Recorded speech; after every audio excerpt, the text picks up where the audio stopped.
Welcome to Easy Medical Notes. Cardiac arrhythmias. Cardiac arrhythmias means abnormality in rate, rhythm, and sequence of heartbeats. Rate, rhythm, and sequence of heartbeats. They are due to either generation or conduction defects. They are due to generation or conduction defects of electrical impulses.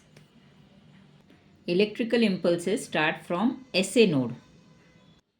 Types are divided by or categorized by either by rate or by origin.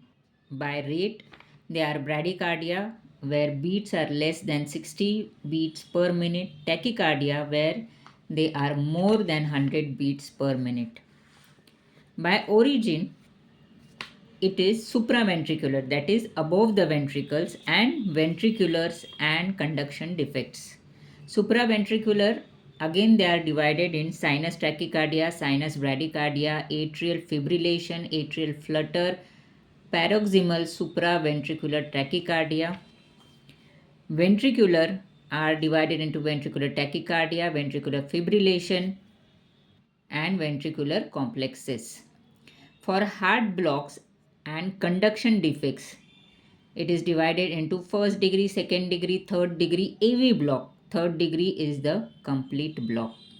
Causes of cardiac arrhythmias are ischemic heart disease, electrolyte imbalances, majorly due to potassium and magnesium, myocardial ischemia or infarction, cardiomyopathy, drug toxicity, hypoxia, thyroid disorders, or any structural heart defects.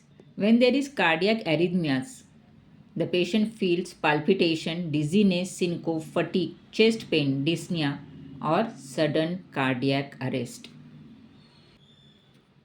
Fast diagnosis is made by ECG and electrolytes. Drugs to think of are beta blockers, calcium channel blockers, antiarrhythmic that are amiodarone, lidocaine, and anticoagulants. To summarize, cardiac arrhythmias are defined as disturbance of electrical rhythm of heart. Clinical features in tachycardia, that is rapid palpitation, dizziness, chest discomfort, or breathlessness. And in bradycardia, it reflects low cardiac output, which gives symptoms of fatigue, lightheadedness, and syncope. If there is extreme tachycardia or bradycardia, it can precipitate into sudden death or cardiac arrest. If there is sinus arrhythmias, where no major change or no abnormality in PQRST wave, such arrhythmias can be found in diabetic neuropathy, and it does not require any treatment but monitoring is necessary. Here we can give homeopathic remedies like digitalis, aconite. When there is sinus bradycardia, beats less than 60, mostly they are seen in athletes or before an MI. Such patients can be treated with atropine 0.6 to 1.2 mg where it is before MI, or if there is persistent bradycardia, a pacemaker can be implanted. Sinus tachycardia can be due to exercise, emotions, or pregnancy. Even in normal persons, after an intense exercise, it can go, the beats can go till 200 per minute. Sick sinus syndrome is majorly seen in old people. It is due to fibrosis, degenerative changes, ischemia of SA node. Typically, such patients have palpitation, dizziness, syncope due to intermittent tachycardia or bradycardia. In such cases, a permanent pacemaker benefits the patient. Atrial ectopic beats where there is sensation of a missed beat or an abnormally strong beat. On ECG, there are premature beats seen. Such ectopic beats require no treatment, but if it is intense, beta blockers can be given. Atrial tachycardia. It is due to increased atrial automaticity or SA node or sinoatrial disease or digoxin toxicity. There is abnormal P wave in the complex of tachycardia. It may respond to beta blocker, antiarrhythmic drugs, or AV node blocking drugs. Cardiac ablation can be used in such cases.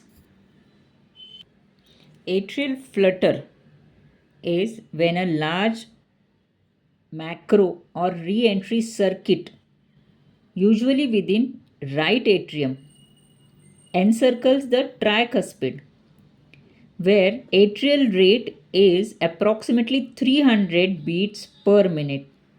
On ECG, it shows sawtooth flutter or sawtooth appearance. In such cases, carotid sinus pressure or intravenous adenosine helps to relieve the atrial flutter. Now, the atrial fibrillation, it is due to abnormal automatic firing and the presence of multiple interacting re-entry circuits looping around the atria, where ectopic beats arise from different origins and they trigger atrial fibrillation. Also, re-entry within the atria gives atrial fibrillation due to multiple interacting re-entry circuits. Clinical feature is palpitation, breathlessness, fatigue, lightheadedness, syncope.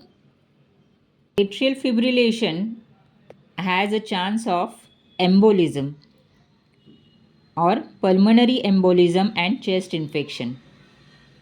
In atrial fibrillation, beta blockers or antiarrhythmic drugs like amiodarone are useful.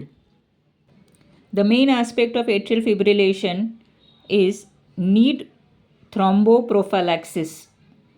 Due to loss of atrial contraction and left atrial dilatation, there is stasis of blood in left atrium, which leads to thrombus and can lead to stroke or sudden death.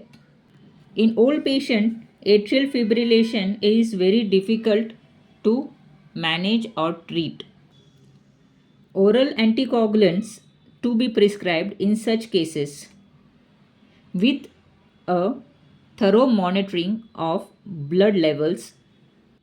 The risk of stroke is usually assessed by CHA2DS2 VASC score or has bleed score, where C stand for congestive heart failure, H for hypertension history, A for age more than 75 years, D for diabetes mellitus, S2 for previous stroke or transient ischemic attacks, V for vascular disease, A for age 65 to 74, SC for sex category for females. The total score goes to 9 points. If it is 0, no prophylaxis required.